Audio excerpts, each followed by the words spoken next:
1, 2, 3, 4, 1, 2, 3, 4.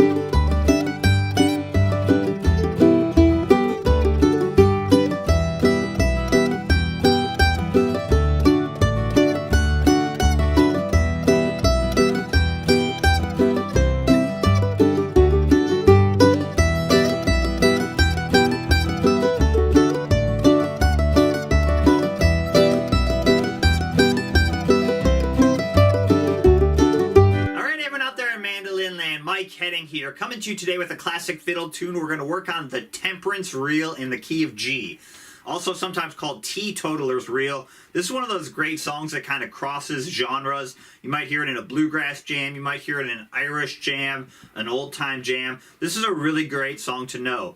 It's also a really cool song because the A part is in G major, and the B part modulates to the E minor, the relative minor, which can have a really cool sound. Blackberry Blossom's another one of those tunes that does that same thing.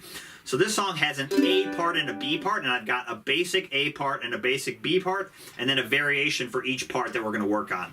I'm going to break down all the solos note for note, and then show you a bunch of backup stuff I would do for this song. So how to play two-finger strumming, how to do bluegrass chop chords on this song. We're going to break it all down. And if you're watching the preview of this lesson, you can head over to my website, MikeHeadingMusic.com, and grab the full-length lesson. You'll get access to watch all the videos, and you can download the tabs and the practice tracks. All right, here's Temperance Reel in the key of G. All right, let's start breaking down this beginner version to Temperance Reel. So let me play the first 5 measures, and then we'll start breaking it down. Here we go.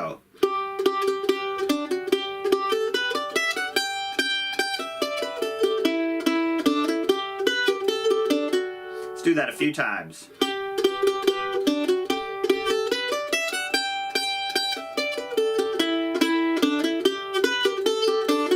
One more time, really slow.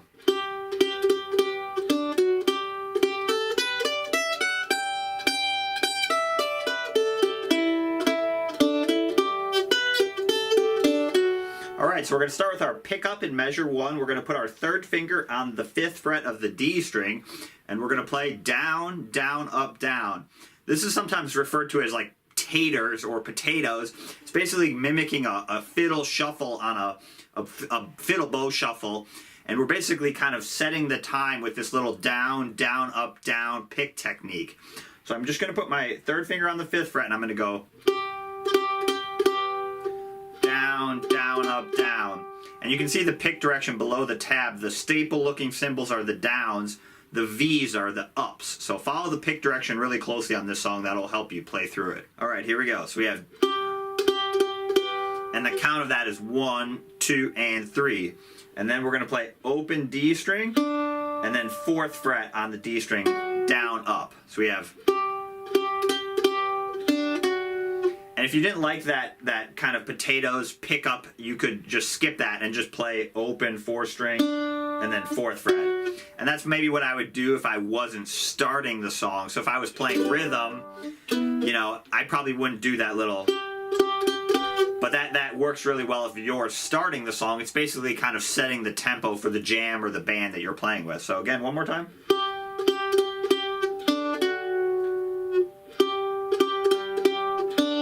And then measure 2 starts the basic A part. We're going to put our third finger back on the 5th fret of the D string, play down, and then down, up, 5th fret, and then open A string.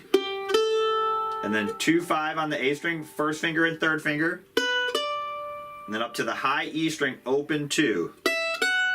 And then we're going to get up to that 3rd fret on the high E string. So that's kind of our target note. So let's practice walking up to that. So we have, so it's 1, 2, and 3, and 4, and 1. That's good string changing practice. If you're having trouble, just practice the right hand on its own of measure 2. You know, just pretend they're all zeros for a second and practice the right hand. Your right hand's moving across the strings pretty quick there.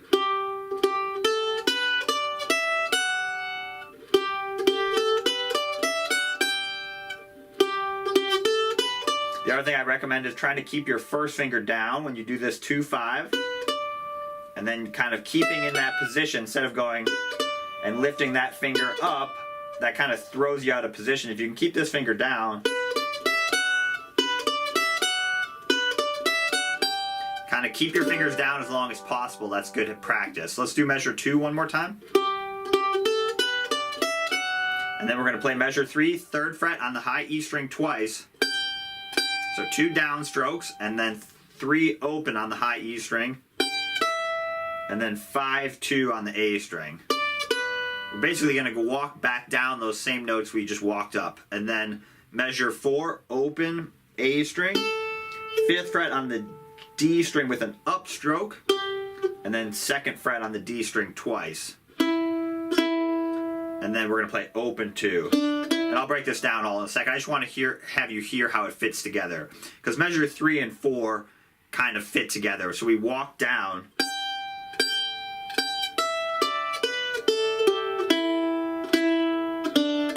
Again, follow the pick direction closely. We're doing downs on the downbeat. So down, down, down, up, down, up.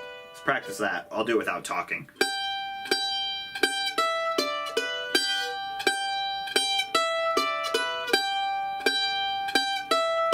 Let's add measure 4.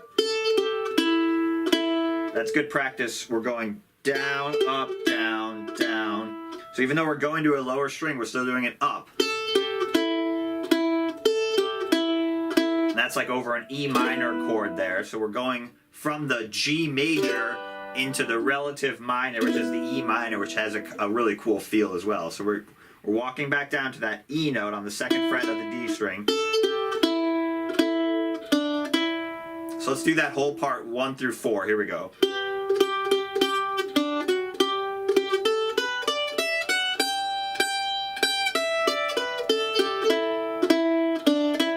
One more time, even slower.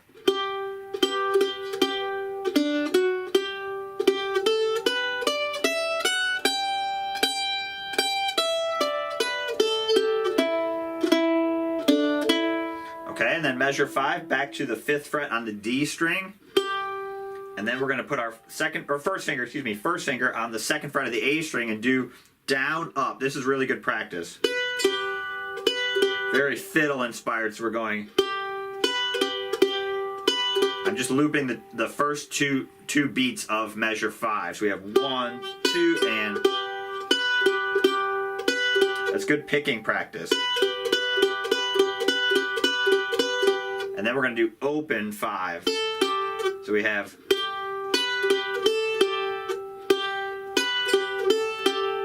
that's very fiddle inspired. And then open 4. And this picks it back up into the second half of the A part. So this is all the same as measures 2 and 3.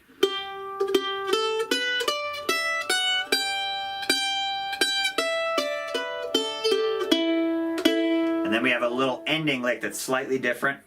5th fret on the D string, 5, open A string. And then we're going to do that little fiddle move again, 2, 5. So 2nd fret on the A string, 5th fret, and then open, 4th fret on the D, 5th fret. A little fiddle ending.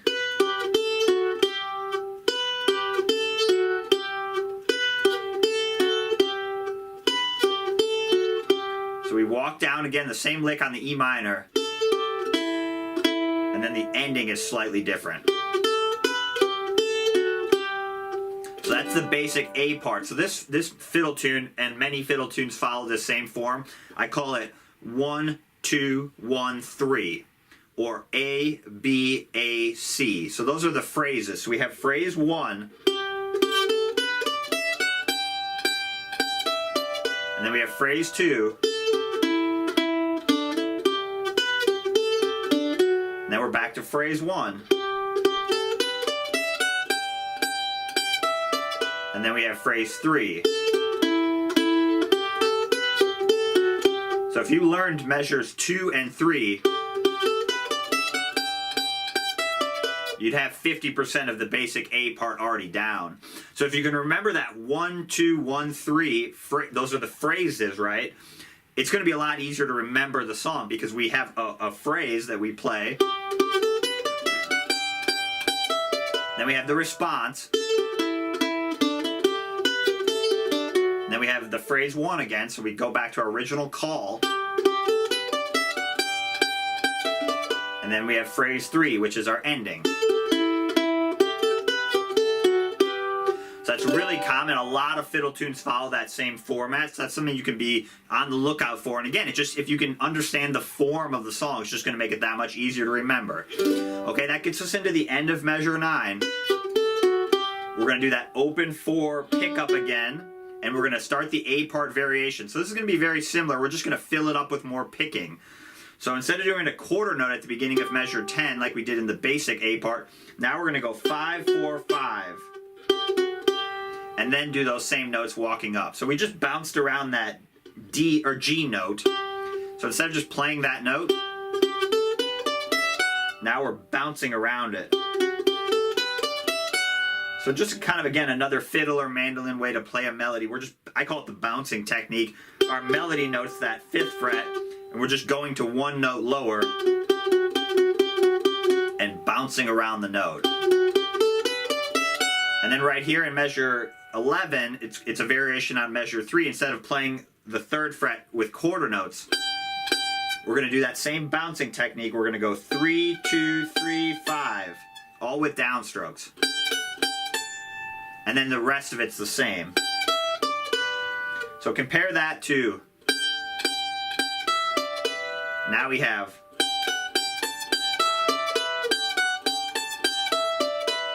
practice keeping these fingers down if you can. You know, if you're lifting them all up every time, it's going to be a lot more work. That's good practice.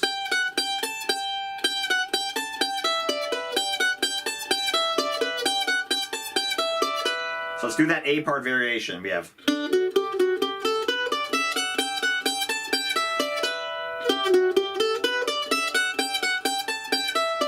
And if you didn't like that for whatever reason, you could go back and play the basic A part, or if you like the variation, you could play that for both parts. So remember, I'm just giving you some variations. Very common in this fiddle tunes to create variations on the melodies. So again, we have.